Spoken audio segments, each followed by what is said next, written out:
అన్నిటికంటే ముఖ్యంగా నాకు చూపించిన దర్శనం, ముస్లింల మధ్య నీతో వాడుకుంటాను అని చెప్పాడు. ముస్లింల మధ్య వాడుకున్నాడు.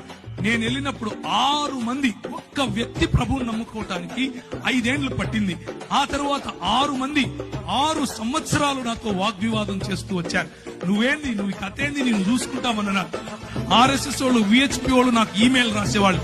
నువ్వు ఏ మార్గం గుండా వెళ్తున్నావో మాకు తెలుసు, నువ్వు ఎట్లొస్తావో మాకు తెలుసు, నువ్వు ఎప్పుడు ఇంటికి చేరకుండా ఎప్పుడు సస్తావో కూడా నీకు తెలియకుండా చేస్తాం అని అనేవారు. ఇలాంటి పరిస్థితి. అక్కడ నువ్వు వెళ్ళి సాక్షి జీవితం అనంటే ఏంటి అనంటే, అక్కడ నువ్వు వెళ్ళి క్రైస్తవుడిని అని చెప్పుకుంటే చాలు తన్నుతారు, క్రైస్తవుడిని అని చెప్పుకుంటే చాలు చెప్పుతో కొడతారు. అలాంటి పరిస్థితులు. కానీ స్టెఫెనును ఆశీర్వదించినట్లుగా, స్టెఫెనుకు వాక్ చాతుర్యం ఇచ్చినట్లుగా, స్టెఫెనులో వాక్ ప్రభావం ఇచ్చినట్లుగా, స్టెఫెనును ఏ విధముగా జ్ఞానముతోనూ కృపతో